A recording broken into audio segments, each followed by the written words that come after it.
Porque nós somos a nova geração de dependentes tecnológicos. Nós não somos dependentes químicos, nós não somos dependentes do álcool, mas somos dependentes da tecnologia. E nós não conseguimos viver sem. E você acha que Deus ele está satisfeito com a nossa vida vivendo desse jeito?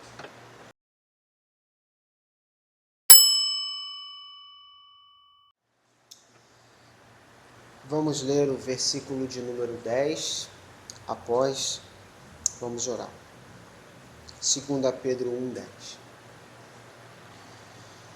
Portanto, irmãos, procurai fazer cada vez mais firme a vossa vocação e eleição, porque fazendo isto, nunca, jamais tropeçareis.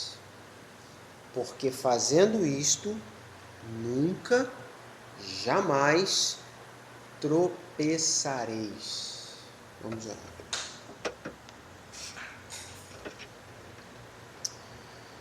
Senhor amado,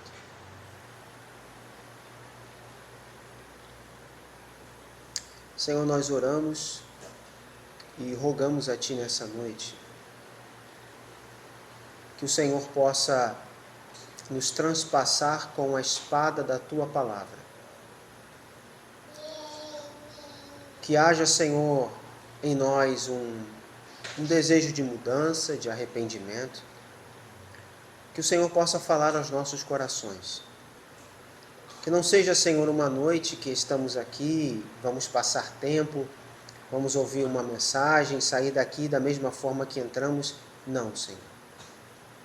Que essa mensagem o Senhor possa nos abrir os olhos e ver, Senhor, o quanto estamos longe e afastados do Senhor.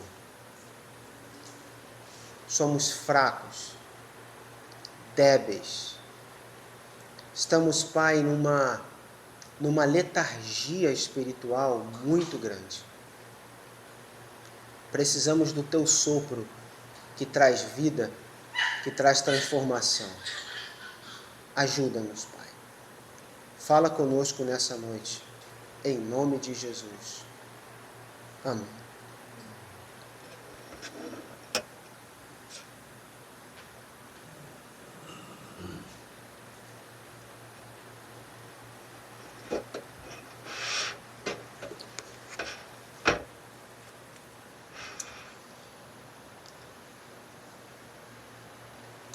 Eu ia trazer uma mensagem nessa noite, dando continuidade aos atributos de Deus. Já tem um tempo que nós não falamos sobre os atributos de Deus e eu queria retomar de volta esse assunto, mas achei por bem falar sobre outra coisa que talvez seja mais pertinente para nós no momento. Algo de extrema seriedade, e eu peço a você a atenção nessa noite para a mensagem que será pregada. Eu tenho a devida certeza, uma plena convicção de que de 10 crentes hoje, um será salvo e os outros 9 serão condenados. Eu tenho a plena certeza que essa geração que nós vivemos, ela tem enchido o inferno mais rápido do que todas as outras gerações que viveram antes de nós. Nós temos vivido um cristianismo totalmente raso, superficial, um cristianismo totalmente de língua, mas sem ação, um cristianismo totalmente carnal e um cristianismo totalmente sem Deus. Um cristianismo que não converte ninguém genuinamente, enche igreja, enche lugares da igreja, mas não converte o pecador genuinamente, as pessoas continuam com suas manias, seus vícios, seus hábitos, não há mudança. Elas aprendem louvores, cânticos da igreja, elas decoram versículos bíblicos, elas estão em algumas atividades da igreja, mas há zero conversões genuínas no dia de hoje. Quantas pessoas você conhece que se converteram genuinamente? Não estou falando de alguém que começou a ir à igreja, de alguém que passou agora a mudar algumas coisas que ela sabia que era prejudicial a ela, a sua saúde. Estou falando de alguém que se converteu genuinamente. Quantas pessoas você conhece de fato assim? Quantas pessoas você conhece hoje que você pode dizer, esta pessoa, ela está cheia do Espírito Santo? Pela sua forma de proceder, pela sua forma de falar, esta pessoa claramente está cheia do Espírito Santo. Não há. Pelo menos não em evidência. Você olha para as igrejas hoje e você vê a carnalidade, você vê a hipocrisia, você vê os problemas, é isso que você vê. Nós estamos vivendo uma época, a mesma de 2 Samuel 4, quando nasceu aquele filho, Icabote.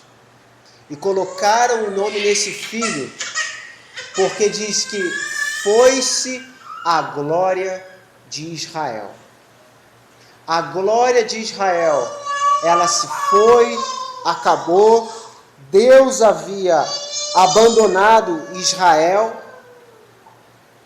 e nasceu então aquele filho, depois que a arca foi tomada, e ali nasceu aquela criança, e colocaram o nome de a glória de Deus, ela foi tirada. Estamos vivendo a mesma época na igreja moderna. A glória de Deus se foi. A glória de Deus acabou. A igreja, no livro de Atos, viveu seus tempos áureos, seus tempos de glória. Eram conversões, eram milagres, era a manifestação de Deus. Ao longo da história também teve a manifestação de Deus, conversões, mas estamos vivendo uma época que é praticamente zero a manifestação de Deus. Praticamente zero. É como se Deus, ao olhar para o mundo, ele estivesse virado de costas. Diante de tanta carnalidade, diante de tanta impiedade, de tanta injustiça, de tanto pecado que acontece de forma desenfreada, principalmente dentro do que se chama igreja. E nós que estamos aqui fazemos parte destas estatísticas. Nós fazemos parte deste grupo que se chama igreja, mas que não vive como igreja. Estamos incluídos nisso. Estamos incluídos nisso por várias questões. Eu vou dar um exemplo de uma questão. Nós hoje não temos condições de ficar uma semana sem mexer no celular, sem mexer na internet. Nós não temos condições de fazer isso. Você não tem condições de deixar o seu aparelho celular desligado em cima da estante sem mexer na internet. Você não tem condições de fazer isso. Nós nos tornamos dependentes e viciados no celular, na internet. De forma que a nossa vida, ela gira em torno daquele aparelho. Então nós consumimos entretenimento a partir dali, nós compramos coisas físicas, roupa, comida, qualquer tipo de coisa através dali. nós nos relacionamos com pessoas, mandamos mensagem através dali. Tudo está em torno do celular. E nós não temos condições de nos ver livre disso. Nós não temos condições. Se hoje, se a gente fosse comparar o uso do celular com um gole de bebida alcoólica, nós estaríamos 24/7 embriagados. De tanto que a gente pega o celular e mexe. Imagina que da mesma forma que a gente pega o celular e mexe, é como um alcoólatra que bebe uma dose. Eu vou lá, pego ali e uma notificação, e ali é como se fosse uma golada do alcoólatra. E outra notificação, e um Reels aqui do Instagram, um Shorts aqui do YouTube, um status novo aqui do WhatsApp. Cada vez que nós mexemos nisso, se fosse comparado a uma dose de bebida, nós estaríamos sempre embriagados. Por isso nós não temos condições nenhuma, de repreender um alcoólatra. Porque nós somos a nova geração de dependentes tecnológicos. Nós não somos dependentes químicos, nós não somos dependentes do álcool, mas somos dependentes da tecnologia. E nós não conseguimos viver sem. E você acha que Deus ele está satisfeito com a nossa vida vivendo desse jeito? Que termina o culto, a gente fala de política, termina o culto, a gente vai falar sobre qualquer assunto, muitos falam sobre esporte, sobre novela, sobre filme, e você acha que Deus está contente com isso? Você acha que Deus está satisfeito com isso? Por isso que nós vamos descer o inferno, certamente. Não pense você que Deus ele está ali como que mendigando a nossa presença, a nossa adoração. Coitado, Deus ele se sente sozinho e ele está abrindo as portas para qualquer um. Ele abaixou o padrão dele, não tem mais nada. Qualquer um pode entrar, qualquer um pode fazer. Você pensa isso, você está muito enganado. Deixa eu te fazer uma pergunta. Um pensamento e uma pergunta. Aquelas igrejas, e existem várias pelo Brasil, que possuem várias regras, possuem várias coisas. Tem igreja, inclusive, que na última página da Bíblia, cada um deles recebe ali uma lista de regras do que eles podem e o que eles não podem fazer, por fazer parte daquela igreja. Então tá lá, não pode usar bermuda, não pode usar camisa regata, não pode assistir televisão, não pode isso, não pode aquilo, tal. Outras igrejas vão dizer, olha, para você usar o celular, você precisa colocar um filtro, e esse filtro ele vai filtrar tudo que você faz, e o tempo que você usa vai para um irmão. E aí nós olhamos para essa situação e dizemos, mas isso não é bíblico. Porque as pessoas, elas deixam de fazer coisas, elas deixam de acessar sites, ou elas deixam de ficar muito tempo ali, não por temor a Deus, mas por temor aos homens. E aí elas estão fazendo não por amor a Deus, mas por temor aos homens. E de fato é verdade. Como nosso irmão uma vez falou, quando você tira o filtro, quando você tira estas coisas, vem a carnalidade, vem ali a inclinação má, e ali o jovem, o homem, acessa tudo aquilo que antes ele não acessava, porque o filtro proibia. É verdade. Mas imagina que uma pessoa que faça parte desta igreja, ela chegue para você hoje e pergunte o seguinte: como que está o uso do seu celular sem o filtro? Você condenou o uso do filtro, você condenou dizendo que isso não serve, que isso não presta, que isso não muda nada, que isso não resolve nada. Pois bem, como que está o seu uso sem o filtro? Se você for verdadeiro, se você for sincero, você vai dizer: terrível. E ele vai chegar à conclusão e vai dizer, tá vendo? É por isso que eu falo. É por isso que eu falo que o que você está fazendo, que o que você está pregando, não vai chegar a lugar nenhum. Então, a nossa conduta e a forma como nós nos comportamos, estamos dando uma subtração e um peso à verdade das Escrituras. Não adianta nada pregarmos a verdade e vivermos na mentira. Não adianta nada. Não adianta nada queremos falar para as pessoas para elas se libertarem de determinadas coisas, saírem de igrejas que pregam heresia, mas se nós estamos vivendo de uma forma terrível, não adianta nada. Por isso que eu digo que a nossa geração, ela é uma geração terrível. Terrível. E nós não seremos salvos.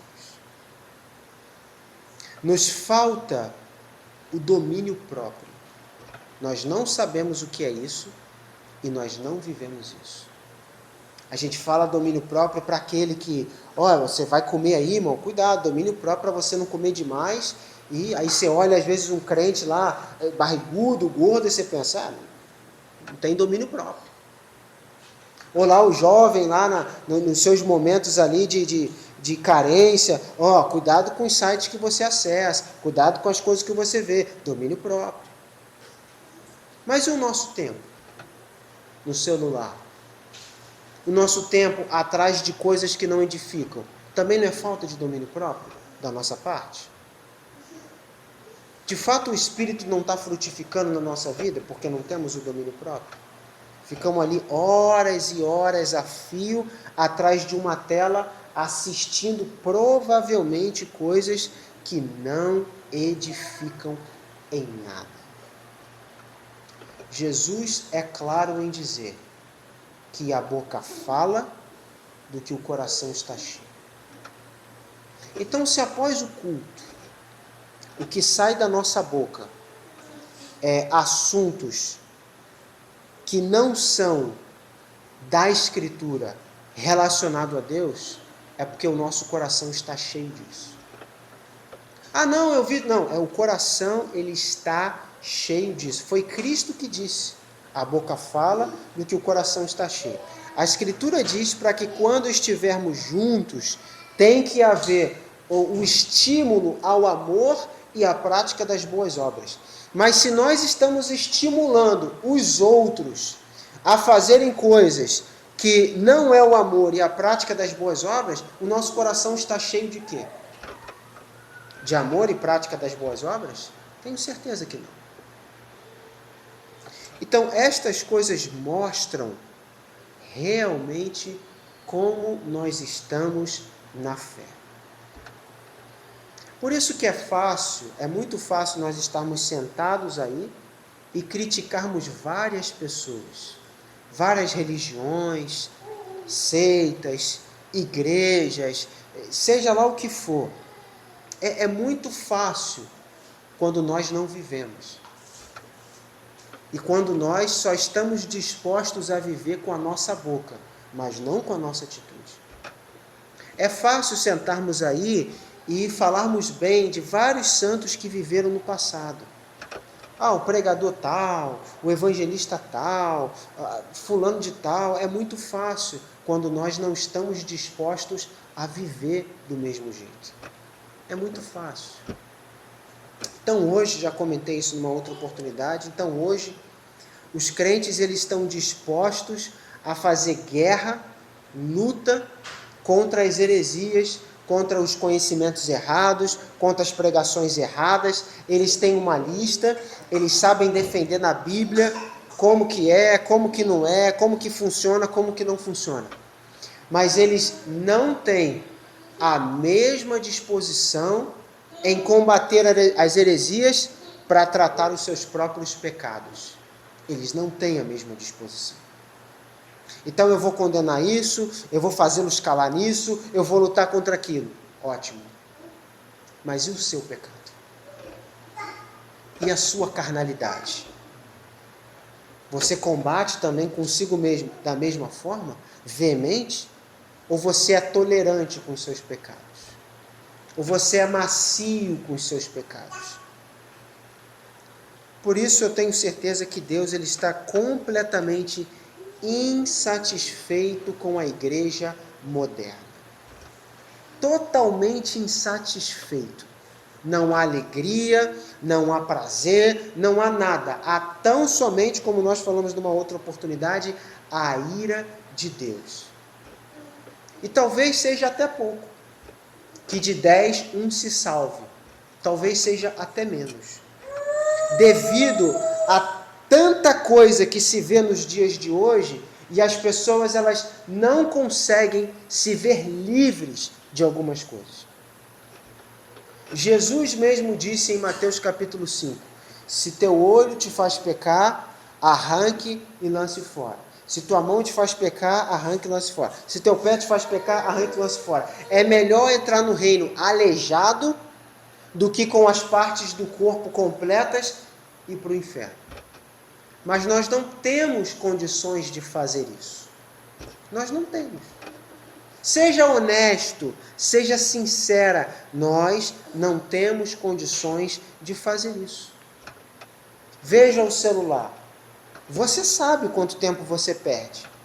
Você sabe que está gastando muito tempo, não era para ver isso, não era para... Mas você não consegue se livrar, não consegue. Se um celular ali, um utensílio, você não consegue se livrar, que dirá a mão, o olho e o pé? Não consegue. Entende como que o caminho é estreito? E que nós não estamos dentro desse caminho estreito? Nós estamos num caminho de Cristo, mas um caminho do falso Cristo. Nós confessamos a Cristo, mas vivemos num caminho mais largo. Não num caminho realmente estreito, não no caminho realmente apertado. Em Atos 2, quando eles se convertem, você vê que eles se reúnem todos os dias. E nós não temos condições de fazer isso. Nós não conseguimos fazer isso. É pesado demais, é cansativo demais, eu preciso fazer tal coisa, eu tenho tal compromisso, eu estou cansado demais. Nós não temos condições de fazer isso. Nós não temos. Então, falar do cristianismo é muito bonito.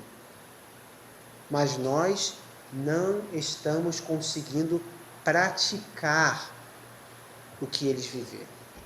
Por vários motivos e justificativas que a gente inventa. E a verdade é que Deus está insatisfeito. Queira você ou não, Deus está insatisfeito com as nossas vidas. Então você dorme, você acorda, você dorme, você acorda, você entra ano e sai ano, é apenas por misericórdia. Porque se você morrer no estado que você está, coitado. Colocado do seu lado lá Paulo, colocar do seu lado lá, como foi pregado domingo, Timóteo, colocar lá do seu lado, o que vai acontecer? Nós vivemos numa geração onde os pais não passam para os seus filhos a fé verdadeira e autêntica. Você tem hoje jovens que estão na igreja que eles não têm desejo de ser missionários num estado aí pobre do Brasil, sem salário ou com um salário muito pequeno, apenas por amor à pregação do evangelho. Você não tem isso. Você não tem pais que vão ensinar os seus filhos a priorizar as coisas de Deus. Os jovens crescem e o que em primeiro lugar está na cabeça deles? É o trabalho, é estabelecer-se financeiramente, trabalhar, se der. Se o trabalho dele permitir ele também ter um ministério pastoral, então ele exerce o ministério pastoral. Mas se não der, o ministério pastoral fica para outro. Mas ele vai correr atrás do financeiro. Os pais vão ensinar os seus filhos ao que é chamado de ser alguém na vida. Então eles vão correr atrás de estudo, de trabalho, de fazer um monte de coisa para se estar estabilizado financeiramente. Por quê? Porque não se tem mais o valor que antes tinha um pregador, um missionário, o evangelista. Essas coisas para as pessoas e para a igreja não tem mais valor.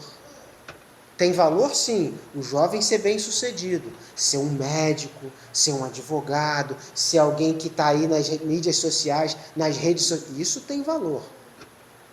Mas na causa de Cristo não há nenhum valor. E é triste ver como a nossa geração ela se encontra. A geração cristã, que eu digo. É triste ver como ela se encontra. E o que eu queria fazer você entender hoje é que se o inferno, nesse momento, se abrisse neste chão e você ali estivesse por um fio e você ali caísse, ninguém iria te salvar. Você não cairia ali por engano. Ah, eu caí no inferno, o inferno abriu, eu caí. Não, Senhor, mas eu estou aqui por engano. Não é por engano.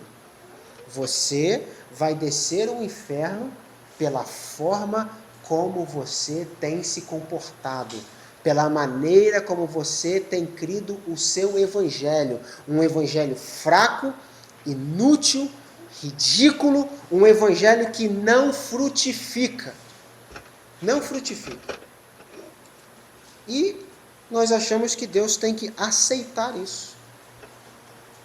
Que vindo aqui 2 vezes por semana já está bom. Já é o suficiente. Ué. Que fazendo as orações rápidas, aquelas orações, já está bom, já estou fazendo já. E como se Deus estivesse ali, coitado, carente, precisando de atenção ali. Quando que será que ele vai falar comigo? Quando será que ela vai falar comigo? Ah, hoje ela não falou e Deus está ali chorando. Puxa, ele não falou comigo hoje. Como se Deus estivesse assim. Como se Deus estivesse precisando de nós.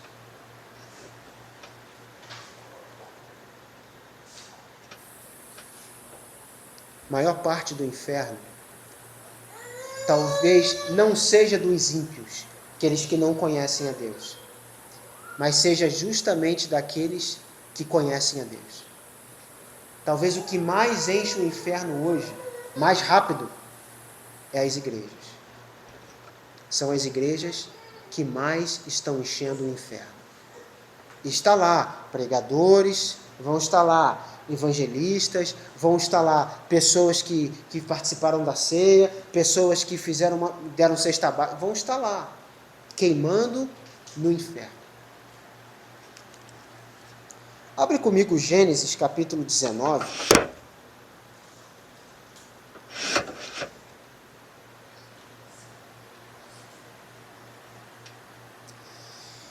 Eu gostaria de falar um pouco essa noite sobre a vida de Ló. A vida de Ló e os erros que ele cometeu e que são os erros que nós cometemos também, ou até poderemos cometer. Então, abre comigo em Gênesis capítulo 19.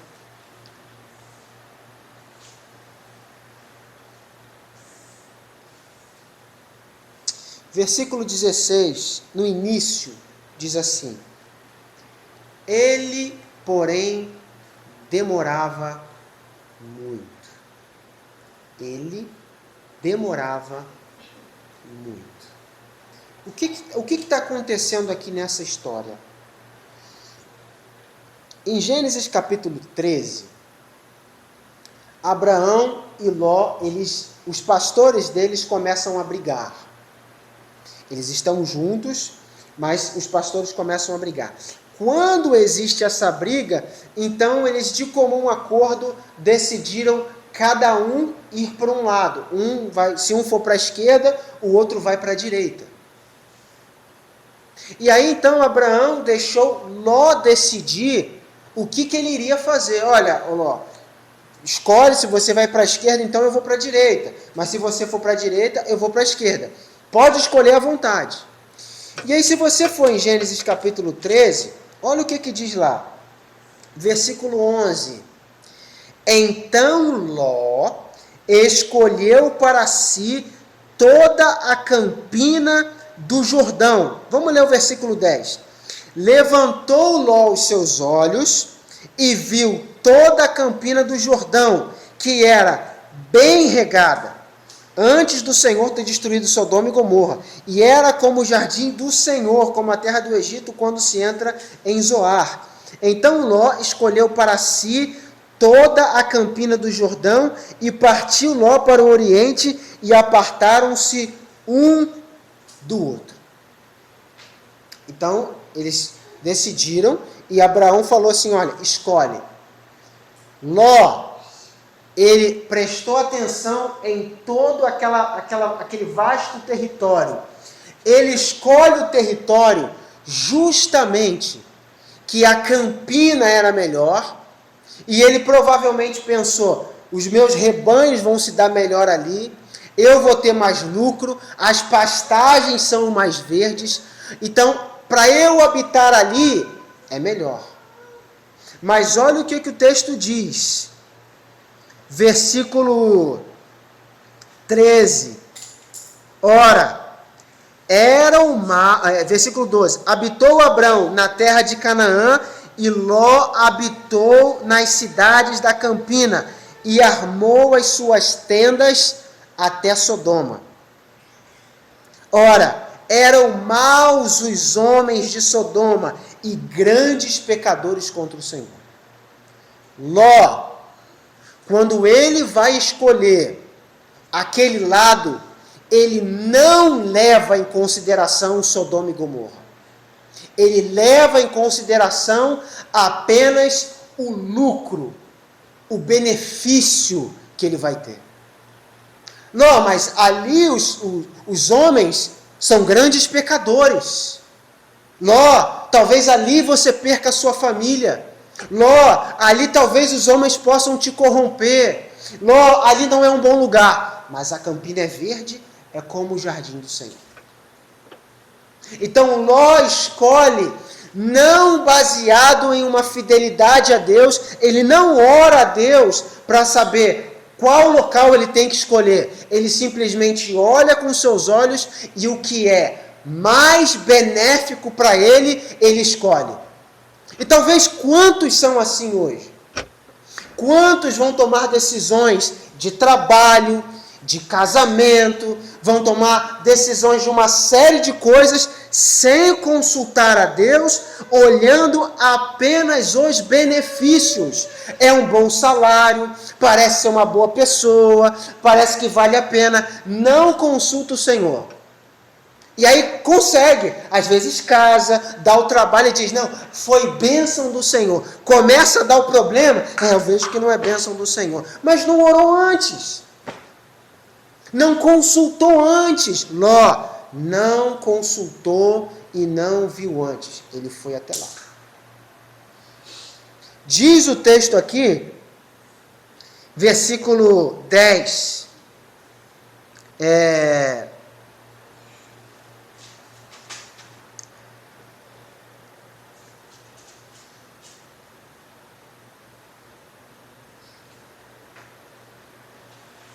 Versículo 12, aliás.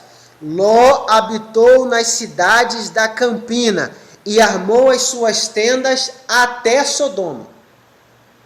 Se você voltar um pouco comigo, capítulo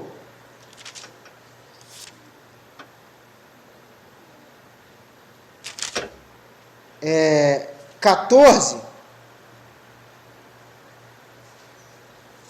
versículo 12, olha onde Ló estava. Na guerra daqueles reis, versículo 12. Também tomaram a Ló que habitava em Sodoma. Ele tinha escolhido habitar até Sodoma, mas no capítulo 14 ele já está dentro de Sodoma. Mesmo sabendo que os homens eram maus, grandes pecadores, que não fazia aquilo que era correto aos olhos de Deus, ainda assim, ele entrou dentro de Sodoma. Antes, era até Sodoma. Não, ali é Sodoma, não, eu vou até aqui. Passou-se um tempo, ele já estava dentro de Sodoma. Aquilo que ele tinha determinado antes, ele mesmo não cumpriu.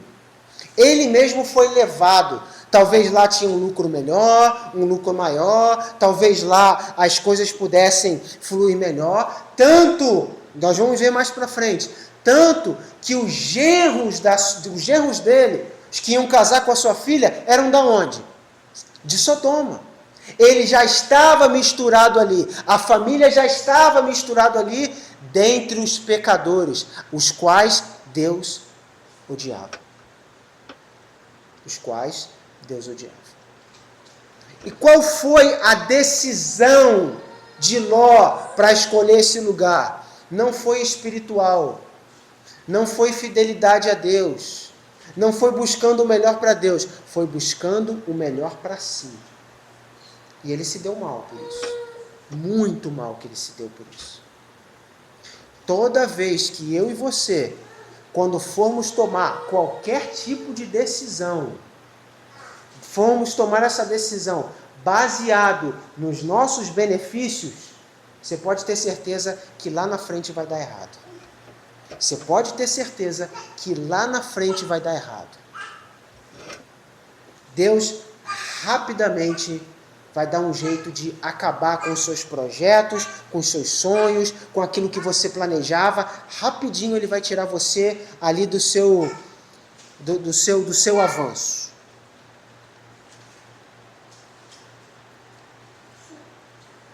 No versículo que nós lemos, no capítulo 19, no versículo 16, diz que Ló demorava muito. Os anjos já tinham vindo, os anjos já tinham falado, nós vamos destruir Sodoma, sai fora daqui, vai embora. O que Ló fez? Versículo 16, ele demorava muito. A ordem foi clara, pega suas coisas, pega sua família e vai embora. Mas não, ele ficava demorando. Tendo que resolver uma coisa, tentando resolver outra, apegado a Sodoma. Apegado a Sodoma. E quantas vezes Deus dá uma ordem para nós fazermos ou deixarmos de fazer, e somos exatamente como Ló, demoramos muito. Demoramos muito. Não fazemos de imediato, postergamos para amanhã, deixamos para depois, amanhã eu faço. E Ló demorou muito. E como nós também. Sabe por quê que nós não fazemos ou deixamos de fazer o que nos é pedido? Porque nós somos apegados. Como eu dei o exemplo do celular, você sabe, isso realmente consome muito tempo, eu preciso deixar. Por que você não deixa? Porque você é apegado. Você é apegado a isso. De tal maneira que você não consegue clicar no botão ali, eu vou deixar agora uma semana ele desligado. Não vou mexer mais uma semana. Uma semana de reclusão. Por que você não consegue? Porque você é apegado. Apegado demais. Tem gente que nem uma semana, talvez nem um dia consegue. Acaba a internet em casa, faltou luz, começa a entrar em desespero. Acabou a internet, será que a Fasternet não vai ligar, o BR Connect não vai ligar, o que está acontecendo? E fica ali já ansioso, desesperado, por quê? Porque está apegado demais. Não consegue viver sem. Fica uma vida monótona, uma vida chata, sem graça, aí fica ali naquela ansiedade, por quê? Porque está apegado demais. Porque o prazer não está na lei do Senhor, o prazer não está na oração, o prazer não está em ter momentos com Deus, não. O prazer está naquilo que a pessoa é apegada, no celular. E na semelhança de Ló, somos da mesma forma. Demoramos muito. Agora, sabe o que aconteceu por Ló ter demorado muito? A esposa dele morreu. Eu sei que a maioria das vezes nós sempre vamos culpar a esposa de Ló. esposa de Ló foi olhar para trás. Sim, ela olhou para trás e ela morreu, porque a ordem foi não olhar. Mas se ele tivesse saído, quando o anjo tivesse dito para ele sair, provavelmente a esposa estaria com ele. Porque não daria tempo dela olhar para trás, porque eles já tinham ido embora. Mas pelo fato dele ter demorado muito, isso lhe custou a sua família. E não só lhe custou a sua família, mas também, depois de não ter mais esposa, as filhas o embebedaram e se relacionaram com ele para continuar a geração. Foi o preço da demora em cumprir uma ordem de Deus. Há alguns autores ainda que mencionam que Ló não tinha um testemunho de vida válido diante dos homens. Porque quando Ló ele vai anunciar aos seus genros sobre o fim dos tempos, diz que a palavra de Ló era engraçada. Ele está falando sobre o fim dos tempos e os genros estão rindo. Rindo dele, caçoando dele, que ele está falando que a cidade vai ser destruída, que a cidade vai... As pessoas estão rindo, caçoando dele. Ou seja, não estão levando ele a sério. Quando os homens eles entram na casa de Ló, os anjos eles entram na casa de Ló, estão ali, depois vêm os homens de Sodoma dizendo, tirai esses homens para fora. Então Ló sai de casa, fecha a porta e diz, não façais mal a esses homens. E o que eles respondem para Ló? Você acha que vai ser juiz entre nós? Você acha que vai mandar em alguma coisa aqui? A palavra dele não tinha nenhum peso. Nenhum peso. Alguns autores ainda afirmam que nem a família dele ele conseguiu persuadir para a fidelidade a Deus. Primeiro, veja o que as filhas fizeram depois que eles saíram. Pessoas tementes a Deus fariam isso? Embebedariam o seu próprio pai para ter relações com ele? Não, claro que não. Mas nem a sua própria casa ele conseguiu persuadir. Por quê? Porque lá atrás ele fez uma decisão baseada nos benefícios que ele teria. Foi até Sodoma. Foi até Sodoma. A sua esposa, ao invés de obedecer a ordem do anjo, não olhar para trás, o que ela fez? Ela desobedeceu. E aquele homem, e a gente vai ver aqui, apesar de ter uma vida justa, apesar de ter uma vida piedosa, talvez não conseguiu influenciar a sua família no caminho certo. Não conseguiu influenciar a cidade onde ele escolheu ir no caminho certo. Não conseguiu influenciar pessoas à sua volta, os seus futuros genros, ao caminho certo. Todos pereceram. Pereceram. Por isso, muito cuidado com as decisões que você vai tomar. Muito cuidado com as coisas que você vai escolher. Porque é possível que você perca muito mais pela má decisão que você escolheu. Por isso, muito cuidado.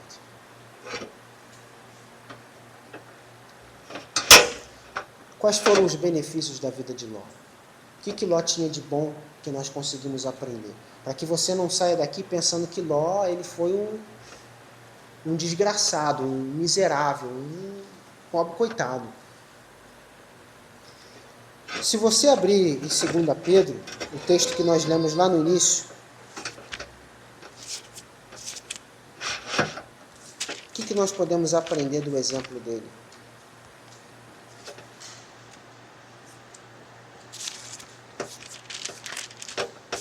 Em 2 Pedro, no capítulo 2,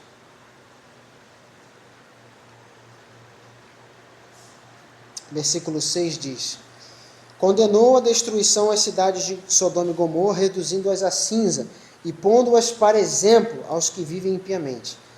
E livrou o justo Ló, versículo 7, enfadado da vida dissoluta dos homens abomináveis, porque este justo, habitando entre eles, afligia todos os dias a sua alma justa, vendo e ouvindo sobre as suas obras injustas. O que nós conseguimos aprender da vida de Ló? Primeiro, Ló estava enfadado, cansado da vida dissoluta daqueles homens. A vida que aqueles homens viviam não era bonita aos olhos de Ló. Não era agradável, não era digna de se imitar. Era cansativo, era pesado, era um fardo ter que conviver com aquelas pessoas ali. Sabe qual que é o problema? É que nós estamos no meio das pessoas que vivem impiamente, mas nós não nos sentimos cansados. Nós nos sentimos à vontade. Às vezes à vontade até demais. Nós rimos com elas, nós brincamos com elas, nós ali nos relacionamos normalmente com elas. Por que Jó, ou melhor, Ló, ele estava ali no meio deles e estava cansado? Olha o que o texto diz. Lhe livrou o justo Ló. Talvez eu e você não sejamos justos. E por isso que nós não sentimos um enfado na vida dissoluta das pessoas, na vida corrupta das pessoas. Para nós está normal. E ainda sabe o que é pior? Ligamos o nosso aparelho celular, entramos lá nas redes sociais e vemos a vida dissoluta dos homens.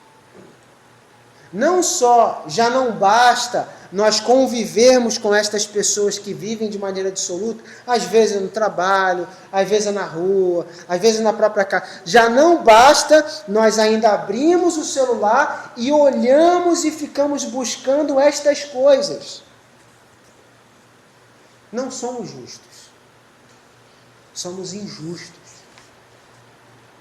Somos injustos. Versículo 8, de novo ele repete: porque este justo, habitando entre eles, afligia todos os dias a sua alma justa. Não tinha um dia que Ló passava no meio daquela geração ali, no meio do seu povo, que ele não se afligia por isso. Estava triste, estava pesado, estava aflito, estava afligido por causa da vida que aqueles homens viviam ali. Então, não era engraçado, não era bonito, não era um estilo de vida que ele imitaria. Para ele se afligia naquilo. Agora, olha para nós. Meu Deus, olha para nós. A gente vê, às vezes, um embriagado na rua fazendo determinadas coisas, a gente acha graça disso. Um homossexual, às vezes, dependendo da forma como ele se porta, a gente acha graça disso. Piadas que os homens contam, a gente acha graça disso. A gente não se aflige. E aqui diz que Ló se afligia todos os dias. E o nosso mal é que o pecado, nós nos acostumamos a ele. Nós nos acostumamos ao pecado que vemos todos os dias. Não existe mais peso, não existe mais lágrimas, não existe mais choro, não existe mais nada. Simplesmente nós olhamos e já vemos como algo normal. Normal. Talvez uma primeira vez que você saiba de algum pecado assim, tão escandaloso, você fica surpreso, chocado. Meu Deus, como alguém poderia fazer isso? Mas de tanto você ver e conviver com aquilo, já é algo normal. Já é algo normal. Como antigamente no Brasil, adultério era crime. Hoje é algo normal. Hoje é algo normal. Uma pessoa que traiu seu marido, traiu sua esposa, normal, isso aí é normal. Acontece, é assim, normal. Porque nós nos acostumamos ao pecado dos homens. Então nós vamos orar por conta do pecado das pessoas, nós vamos ver uma cena trágica, as pessoas cometendo pecado, não há lágrimas, por quê? Não há choro e não há dor no nosso interior, por quê? Porque nós achamos isso normal. Não nos aflige, não nos toca, é normal, é comum. É comum. Mas ele conseguia habitar em Sodoma e todos os dias se afligia. Todos os dias ele estava aflito, vendo tanto pecado, tanta corrupção, tanta impiedade, tantas coisas. E ali ele ficava por dentro ali, se comendo, se roendo. E ele se afligia todos os dias, a sua alma justa, vendo e ouvindo sobre as suas obras injustas. Ele via e o que ele ouvia, isso o afligia. Agora, quando você está lá no seu celular, se abre lá, rola lá, aí parece uma coisa injusta lá, o que você faz com aquilo ali? Você acha interessante? Você acha bonito? Oh, interessante, nunca tinha. Ou você se aflige quando você vê aquilo lá? Isso mostra o seu cristianismo. Isso mostra a sua fé em Deus, isso mostra a sua caminhada. Nós estamos tratando Deus como um palhaço. Literalmente como um palhaço. E é justo, Senhor. É justo que sejamos lançados no inferno. É justo. Olha para as nossas obras, olha para quem nós somos, olha para o que nós fazemos, é justo. Queira você, queira não, mas é justo. É justo. Porque é injusto nós estarmos no mesmo lugar que Paulo, no mesmo lugar que Estevão, no mesmo lugar. É injusto. É injusto. É injusto. Eles deram a sua vida. Hoje, olha, meu Deus do céu, Deus está nos cobrando, pedindo para a gente remir o tempo, para a gente deixar de ficar ali, gastando muito tempo no celular, muito tempo com coisas. E o que eram cobrado para eles naquela época? Era serem lançados para ser comido por leões. Naquela época, era a fé deles, que ou era vida ou era morte. O que você vai escolher? Você rejeita a sua fé ou você continua com a sua fé e morre? Era isso naquela época que estava em jogo. E hoje, olha como o padrão nosso caiu. Hoje se nós vamos usar o tempo para Deus ou não. É isso que é o que se resume o cristianismo. É essa palhaçada que nós estamos enfrentando hoje. É isso. Ah, Senhor, me ajuda, em nome de Jesus, a usar meu tempo para o Senhor. Meu Deus do céu.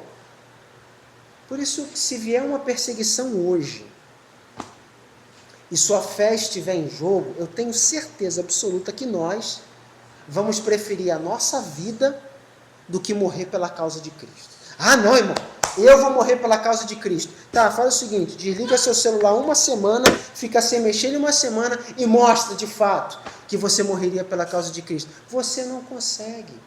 Aí você quer dizer para mim que se vier uma perseguição, tiver um carrasco com uma arma apontada para a cabeça, você vai dizer para ele, pode atirar. Bendito seja o nome do Senhor, pode atirar, que eu vou morrer com Cristo. Conversa fiada, não faz isso. Não faz isso. Você vai negar a fé. Não, eu nego a minha fé, eu não acredito em Jesus, nem sei quem é, eu agora vou viver uma vida normal. Você não tem força. Você não tem força. Então, 2 Pedro capítulo 2, o versículo que nós lemos lá no início. Portanto, irmãos, procurai fazer cada vez mais firme a vossa vocação e a vossa eleição, porque fazendo isso jamais, nunca tropeçareis. Eu te pergunto, talvez você já tenha a resposta. Como que hoje ao sair daqui, você pode fazer mais firme a sua vocação e eleição? Como que você pode fazer para que o seu chamado a Deus, ele seja de fato genuíno, seja mais firme, seja uma coisa certa, não seja uma coisa duvidosa? Talvez você já tenha a resposta. Diante dos seus erros, diante do seu pecado, diante das suas falhas, você já sabe, não, eu preciso deixar isso. Eu preciso largar aquilo. Eu preciso começar a fazer isso. Você já sabe. Eu tenho certeza que eu não estou lidando aqui com nenhuma criança. Você sabe exatamente o que você precisa fazer ou deixar de fazer. Eu não preciso trazer uma lista aqui e falar assim, irmão, vamos lá, você, isso, irmão, você. Você já sabe. Você não faz porque você fica aí com preguiça, porque você não quer, porque você não tem força, sei lá o que passa na sua cabeça. Mas a verdade é, somos igual Ló, demoramos muito. Demoramos muito. Enquanto você tem vida, enquanto você está bem de saúde, está tudo bem para você. Talvez seja melhor que Deus te acame, sabia? Talvez seja melhor que Deus te deixe aleijado. Que Deus arranque tuas pernas, que Deus te dê uma doença. Talvez seja melhor, porque no leito de morte eu tenho certeza que você vai orar. No leito de morte eu tenho certeza que você vai se arrepender. No leito de morte eu tenho certeza que ali você vai ter muito mais comunhão com Deus do que agora, em vida. Não espera esse dia chegar, se é que vai chegar. Talvez a morte venha de repente. E você vive um cristianismo sabendo de todas estas coisas, fraco e sempre contando com o dia do amanhã. Está sempre contando e esperando a misericórdia de Deus. Não, Senhor, por favor, tenha misericórdia. Por favor, Senhor, me perdoa. Por favor, Senhor. Até quando vai ser assim o seu cristianismo? Até quando você vai viver uma vida coxa? Vai viver uma vida torta? Até quando você vai viver uma vida desse jeito? Você acha que Deus não está farto disso? Você acha que Deus não está cansado disso? De toda vez é a mesma história, é a mesma ladainha, não muda nada, meu Deus, é a mesma coisa. Será que Deus não está cansado disso? Eu tenho certeza que está.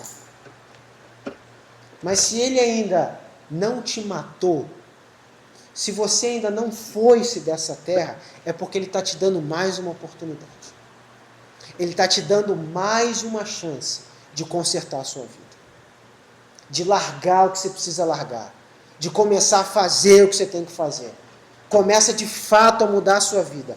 Caso contrário, você vai estar lá no leito de morte, tendo que chamar um irmão para orar por você, para pedir, porque você não fez o que deveria fazer quando estava em vida normalmente.